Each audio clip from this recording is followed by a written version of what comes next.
The chilling history of abandoned Cold War bunkers. It starts with silence, the kind that hums beneath the earth, cold, dense, and eternal.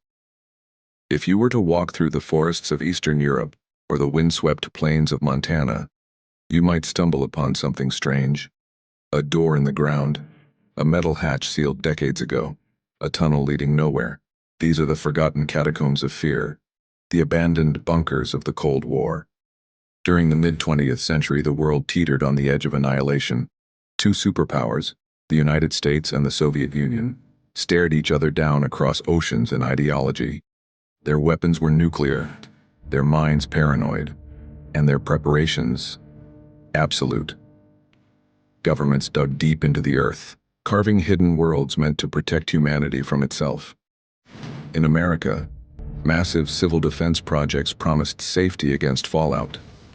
In the Soviet Union, entire underground cities were constructed in secret, labyrinths of concrete and steel, equipped with power, air filtration, and food reserves for months.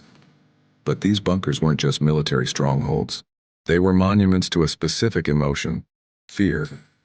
Fear so heavy it reshaped landscapes and economies. Fear so universal, it drove ordinary people to build their own shelters under backyards, basements, and barns. Imagine a family in the 1960s. The father pouring concrete in their suburban garden, the mother labeling canned beans, the children playing nearby, not understanding that their home was being prepared for the end of the world. Yet when the tension thawed, when the Soviet flag finally fell, those bunkers were abandoned. The lights went out. The machines rusted. The air grew stale. Today, explorers, historians, and urban adventurers crawl back into these ghostly spaces, flashlights slicing through the dark, to rediscover what humanity once feared most. Inside, they find relics untouched since the 1980s, maps still pinned to walls, dust-covered oxygen gauges, half-melted telephones that once linked to command centers now long dismantled. Some of these places remain pristine, frozen in time. Others are flooded, cracked, or buried, reclaimed by roots and silence. But what's haunting isn't the physical decay. It's the realization of what they represented. Each bunker was a confession, a concrete prayer whispered by a species terrified of its own invention.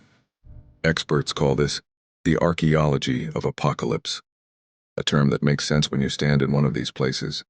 Every dial, every corridor, every reinforced wall speaks of a future that almost happened. In Ukraine, beneath unmarked fields, entire complexes were built to host nuclear missiles aimed west. In Britain, underground cities like Burlington could house thousands, complete with offices, dormitories, even a BBC broadcasting studio to inform survivors that civilization had not yet died. And in Moscow, secret tunnels beneath the city hinted at deeper layers the public never knew existed. Some say the Cold War ended, but in the silence of these bunkers, it never really did. You can still feel it. The weight of anxiety embedded in every wall, every air duct, every rusted bolt. When explorers step inside, they often describe a strange echo, as if the concrete remembers.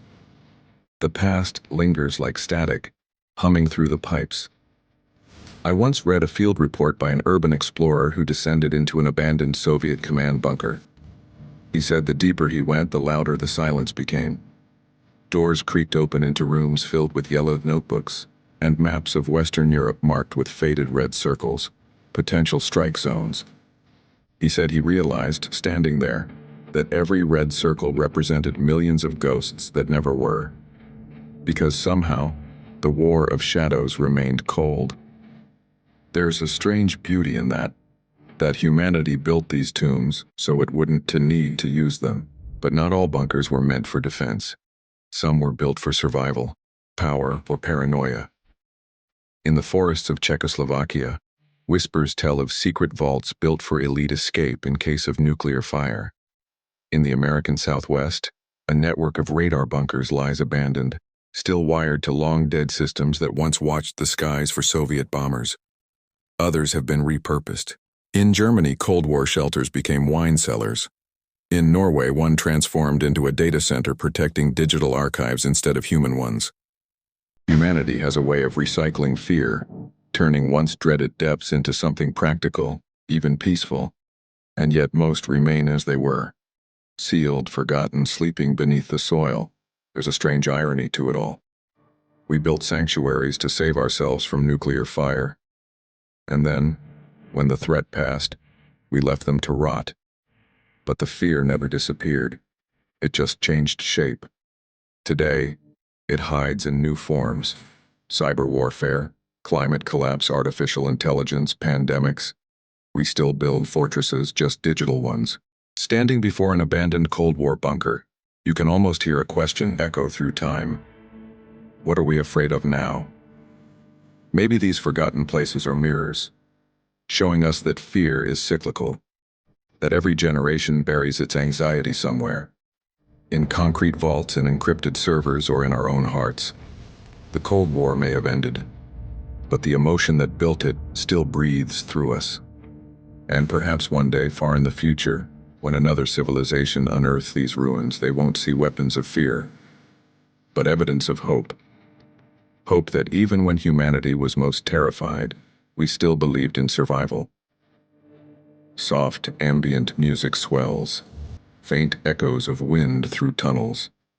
Because deep beneath the earth, in bunkers swallowed by silence, lies a hidden truth about us all. We will always build, even in the shadow of destruction, because the instinct to survive is stronger than the instinct to destroy. And that, maybe, is what makes us human.